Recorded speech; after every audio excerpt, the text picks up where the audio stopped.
Hello and welcome to Snipes Castle, the U.S. Navy Sailors podcast with your host, retired Senior Chief Daryl Starks, and my partner, retired Chief Petty Officer Dennis B. What up, Dennis?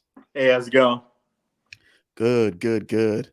All right, this segment we're going to call this is Senior Chief's True Navy Sea Stories, where either me or my partner Dennis or a guest will tell us a sea story from their time in the Navy.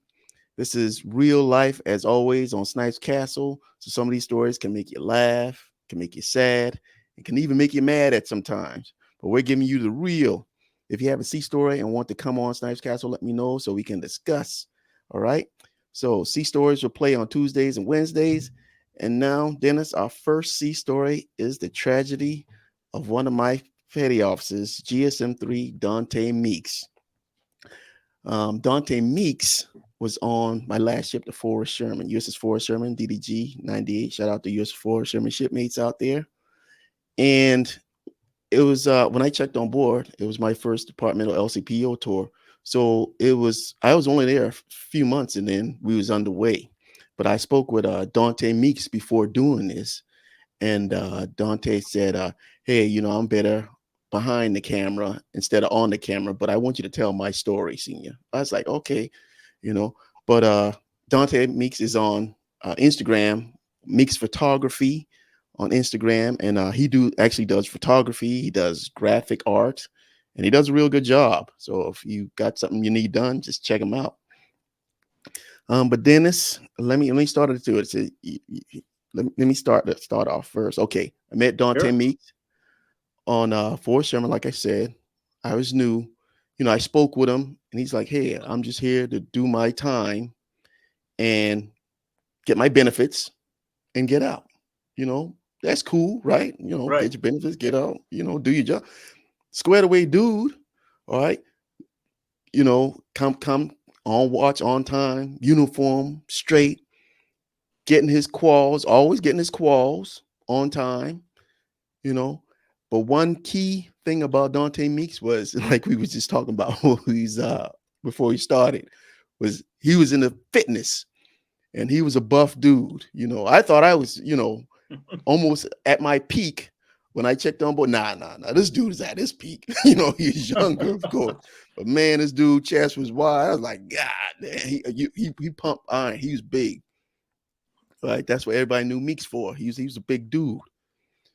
But we was underway and we pulled into Portsmouth, England.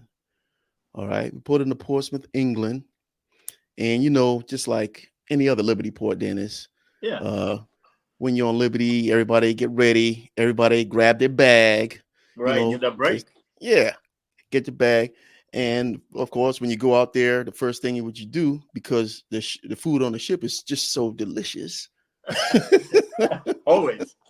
The food on the ship is just so delicious. Shout out to my CSs out there. I know you're working hard. Yeah. Okay. But guys, everybody get off and going out and eat. In Portsmouth, England, me and Ease Amelius. Shout out to Ease Amelius, chief at the time, retired lieutenant commander now. We went out to get some, what English famous for, fish and chips. Right. We went out to get some fish and chips. And good day. We went walking around Portsmouth, England. There was a tour to Big Ben. Went there, so we came back, and the next morning I get a new top snipe, get a phone, get a message that, hey, your boy got busted with some stuff in his bag. And I'm like, what are you talking about? So it was a DRB. It was a DRB, and of course with Dante Meeks and his two Liberty buddies. All right. So, if you go out with your Liberty buddies and you get in trouble, all right, everybody supposed to watch out for each other. That's the Right. purpose of your Liberty buddy. If you Exactly. go sideways, your Liberty buddy is supposed to pull you back on the straight and narrow. So if your Liberty buddy goes sideways and he gets in trouble, you go get in trouble, Of most course. likely. So everybody got to keep everybody straight. So his Liberty buddies were there too. So they brought Dante Meeks in um, to the chief mess. And he explained his story. And his story was just like any other Liberty port. Them boys got ready. They caught the bus to a drop off point. They went out in town. They shopped. They stopped and got something to eat. Got back on the bus, him and both of his Liberty buddies. They never lost sight of each other. That was the story. Okay. Got back on the bus. However, they got back on the another ship's bus. I believe it was the Arleigh Burke that was in port with Portsmouth English. I can't be sure, but it was another ship in port with us. So there's two Liberty buses running. So they got back on the other ship's bus and they got off the bus, checked back on board, and it seemed like everything was cool. But Dante realized that, hey, I'm missing my Liberty bag. I left my Liberty bag on the other bus. All right. But they had actually came back off the ship and went back out in town before he realized it. So they got back on the um the other ship's bus. Several hours had passed by this time. All right. Right. That bag was not in his physical possession. Okay. So he got back on the bus with his Liberty buddies, and the bus driver said, "Hey, I'll take you back. I'll take you to, I think it was the Ollie Burke, drop you off. Oh, drop you off, get your bag, and I'll bring you back to the ship." And the Mix was like, "Cool." So he goes to the Ollie Burke and goes to the quarterdeck and said, "Hey, I left my bag on your Liberty bus. Did anyone find it?" And the master at arms came out. They ain't real good when the master at arms first comes. Like, Never is. "Is this your bag?" And Dante was like, "Yeah, that's my bag." You know, and the master at arms opened the bag for him, and in the bag was a bunch of steroids, loads and loads of steroids. Wow. And Dante was like, "Hey, that's not my stuff." And the master at arms was like, "Hey, you already admitted this is your bag." So master at arms on USS Forrest Sherman, of course, called our ship, wrote him up for drug possession, and they came back to the ship. So that was his story when he came to DRB. All right. "Hey, uh, I left my bag on the ship. No, on the bus. It was out of my possession. Uh, I went to the other ship to get it. No, all these drugs was there. I don't know how it got there." And the chiefs listened to it, was like, "Yeah, yeah, yeah." But before that, at the beginning of the DRB, I'm pretty sure that we talk, "Hey, how's the sailor?" I only know him you know, for a few months. Exactly. Yeah. I'm like, to me, for my eyes, he's a good guy. And the chiefs that been there, they was like, "Man, this dude squared away. He's just doing his time and he's gonna get out. Good guy. Never been in trouble before." Right. So, in our opinion, he didn't have a reason to lie. He didn't have a reason to lie to us at all. So, we talked with his two Liberty buddies. They said he hadn't been out of their sight. They were all together at all the time. And, there was no funny business going on with buying drugs or Right. anything. And we believed them. And so the recommendation was, okay, the bag was out of his possession for several hours. Who knows what could have happened during those several hours, right? Exactly. Yeah. So and let me tell you, who would be dumb enough to actually go back and get their drugs from another ship? I'm like, Yeah. That, especially on a foreign port, just getting to the Liberty, it just takes. Yeah. Yeah. yeah, It just yeah. makes I no mean, sense. like, okay. In reality, if somebody was going to buy a bunch of steroids and they left it on the Liberty bus, in your mind, you'd be like, okay, I left it on the bus. Hey, it don't got none, it don't got my name on it. It don't got nothing of me on it. I'm gonna leave it on there and I'm gonna call it a wash. Because you go actually go on there and Yeah. retrieve a whole bunch of drugs. They go search that bag. They're gonna search that bag, Yeah. Yeah. Of course. but he went back to retrieve his bag, and that common sense would tell you, he would just let it go. It don't got his name on it, it don't have anything, right? So the chief mess recommended, hey, you know, those drugs are not his. You know, it was out of his possession for several hours. So we recommend the case be dropped. Wow. Okay. This is a command that really supports, listening to their junior petty officers, right? So Dante, of course, got to go to the next step. We could, because it's a drug charge, we can't just drop it at. We recommended to drop it, but we couldn't drop it because it's a drug charge. You got to let, of course, the CEO and that got to go up his chain, the regular chain. So at XOI, I can't remember the XO's name, but this XO was an awesome dude. The several months he was there, he was an awesome guy. I wish I could remember his name. Somebody out there remember it for him. But man, this dude was great. Usually the XO is, Yeah. the D head. Yeah. And that's what the XO is known for, being the D That's head, that's the job. maintaining that order, you Yeah. know. But he could, like one of my philosophies, he can be a good guy and also lead, which is kind of hard, really, but not really at all. But he did it with ease. And, Right. he was an excellent leader. I liked him. For several months I knew him. But Dante got up to XOI, and the XO believed him. The XO believed him and was like, hey, man, I believe your story. I believe your witnesses here. They said he wasn't out of their sight. They was within each other's sight. The only thing that was not in sight was that bag that was out of sight for several hours.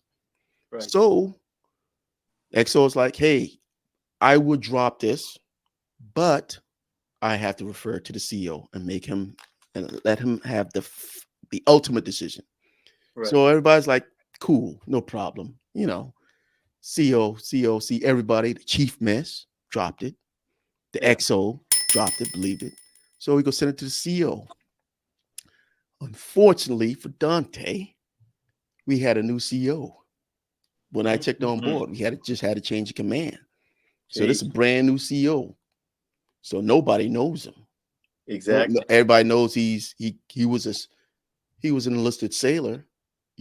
That's an accomplishment in itself to come from Exactly. he Yeah. because he got a picture in his CO stateroom of him in his dress whites on a wall right there. So that's an accomplishment in itself. From Back in the day. enlisted Yeah. to Yeah. being a captain, that's an accomplishment right there. Yeah. Definitely. So shout out to the CO for doing that. And I won't mention his name, won't bring up no names.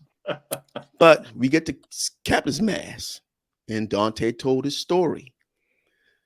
The two witnesses came in, told their story, the same story they've been telling the chief mess at DRB, the Disciplinary Review Board, uh, and XOI, Executive Office Inquiry, the same story, told the CEO. Everything seemed great, CEO. I mean, he was calm, everything was good. Everybody's at parade rest or at ease at Captain's Mass. Right. And then all of a sudden, this commanding officer said, "You're a liar! Wow. You're a That is liar!" that's a 360 Oh right there. my God. I was like, holy hell in my head. And I don't Wow. believe any words you say. And to make matter, he brought the two witnesses up and he charged them. he charged them with, basically perjury. Yeah. And he's like, I don't believe you. I believe you did go out there to get drugs, and I'm gonna process you out. Uh, what is it? What do they usually say at Captain's Mass? Um, I award you a dishonorable discharge, Wow. uh, and then dismissed them. You're dismissed. And Dennis, how I tell them how I can tell those dudes was telling the truth. At DRB, you could see their face.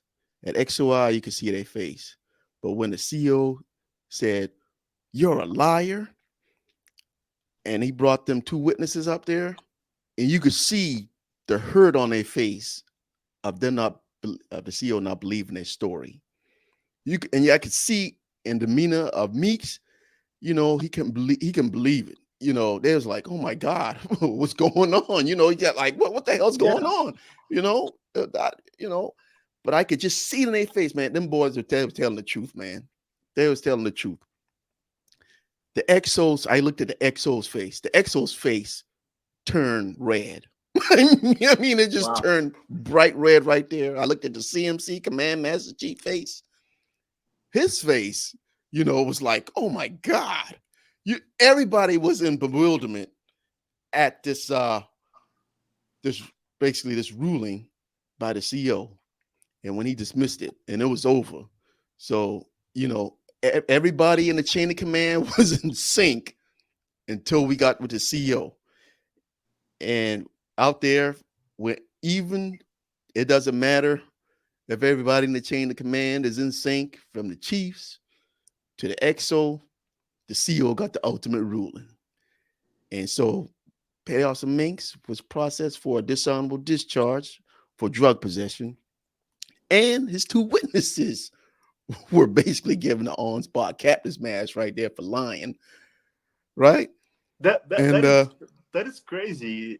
I mean, just by listening to the story of reality of how many, I don't honestly loopholes, but there was so many ways that it really could have gone. Especially like I used to be UPC, so it's one of the first things I would have probably recommended is getting tested, and that would have set a lot of records straight for a yeah, lot of people. It would have built the case for the sailor. But wow, that's just unbelievable. yeah, man. I was in shock. And I'm still new, so I'm like, God. But the CEO's new as well.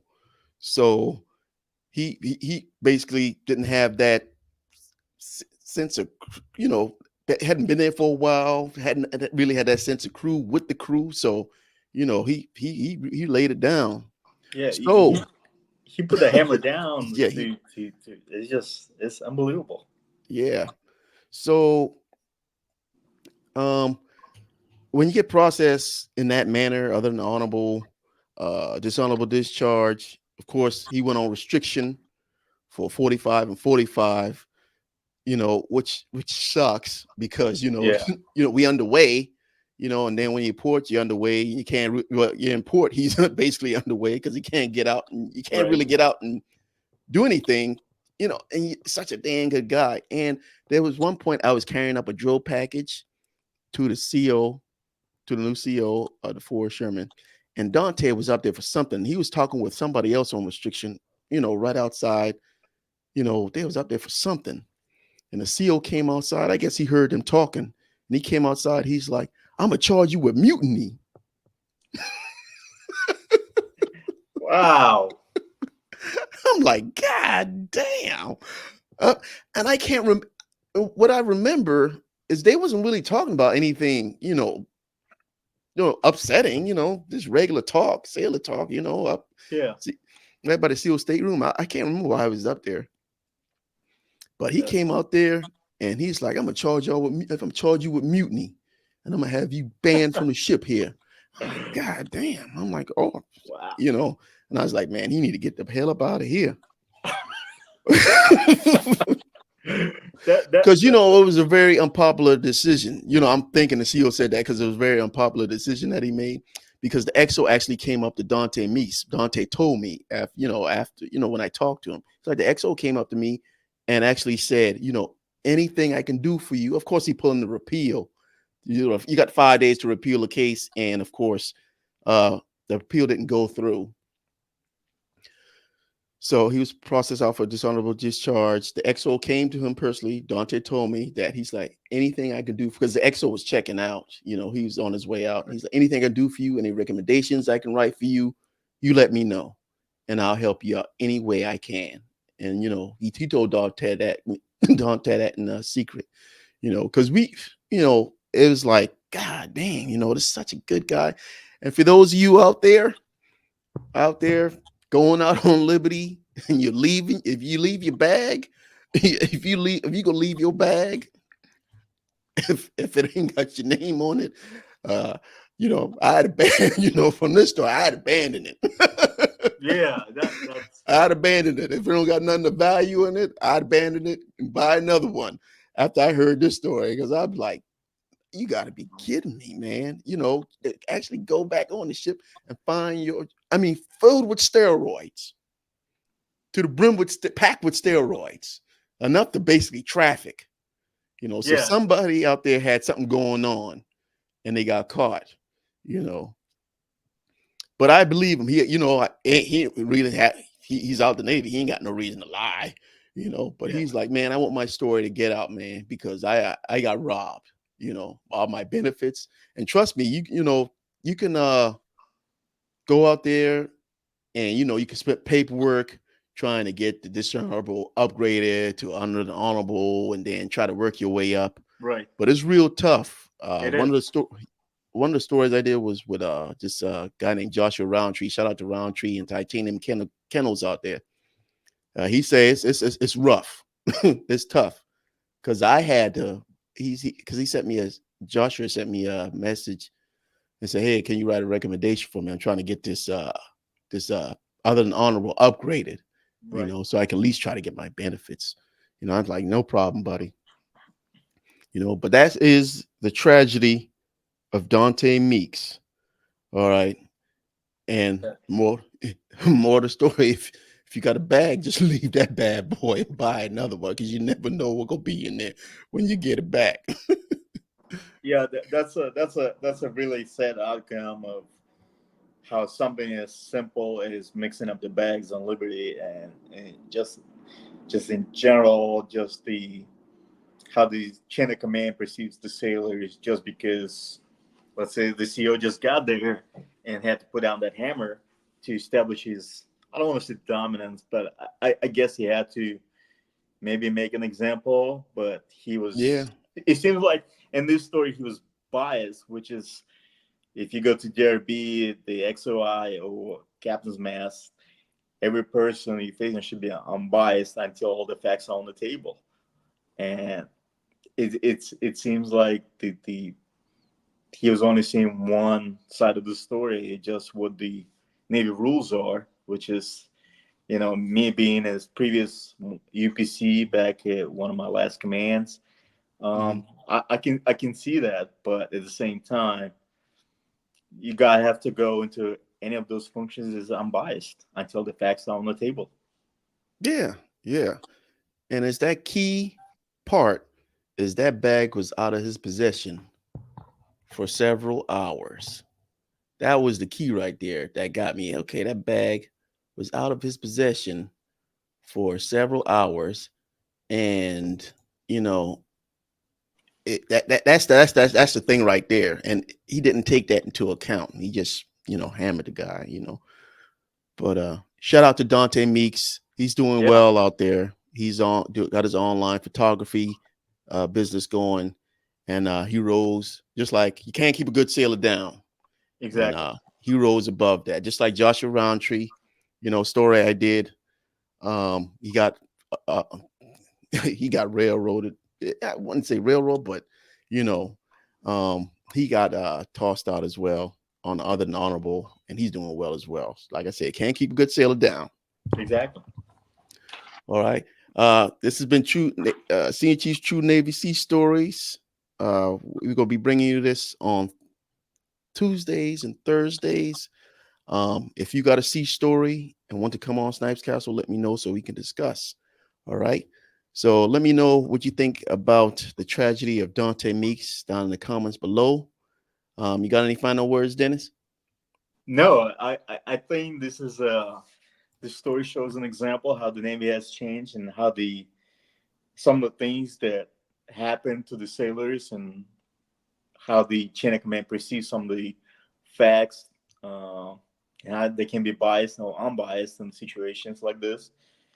Shows the some of the reality that some of the junior sailors these days might not know about, or see how to react to it. And that's just part of the job. Yeah, man. Yeah, for sure. All right, everybody. Thank you for joining us for Senior Chief's True Navy Sea Stories. From me, retired Senior Chief Darryl Starks, my homeboy Dennis B. Hey, appreciate y'all. Thank you.